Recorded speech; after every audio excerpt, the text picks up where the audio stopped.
विमान लँडिंग होताना एक प्रकार घडलेला आहे. मांज्याचा जो दोरा आहे तो पंख्यात अडकल्यामुळे कुठेतरी सुरक्षेच्या दृष्टिकोनातून धोका निर्माण झाला होता. काय उपाययोजना आणि काय सध्या त्या बाबतीत तक्रार दाखल केली?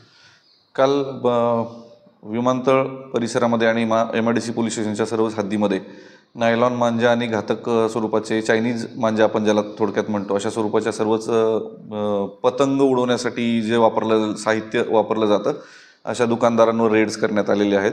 यामध्ये प्रामुख्याने पर्यावरण संरक्षण कायदा आणि भारतीय न्याय संहिता कलम 223 नुसार गुन्हे संबंधित व्यापाऱ्यांवर दाखल करण्यात आलेले आहेत. त्याच्या विक्रीस बंदी आहे. त्याचबरोबर अशा स्वरूपाचे पतंग उडवणाऱ्या मुलांवर सुद्धा महाराष्ट्र पोलीस कायद्यानुसार खटले दाखल करण्यात आलेले आहेत.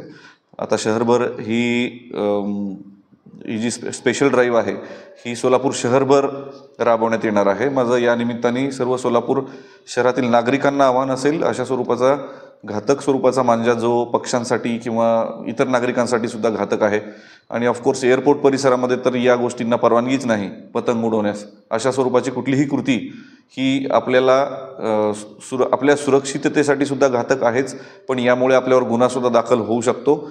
याचं सर्वांनी भान ठेवावं आणि या गोष्टी करण्यापासून परावृत्त व्हावं. सर, विमान प्राधिकरण जे अधिकारी आहेत त्यांनी एक तक्रार दाखल केली. ती तक्रार काय होती आणि कशा पद्धतीची ती?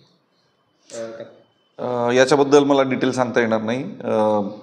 याच्यानंतर त्या बाबतीत ज्या काही गोष्टी आपल्याला सांगता येण्यासारख्या असतील, ओपन करता येण्यासारख्या असतील त्या योग्य वेळी ओपन करण्यात येतील.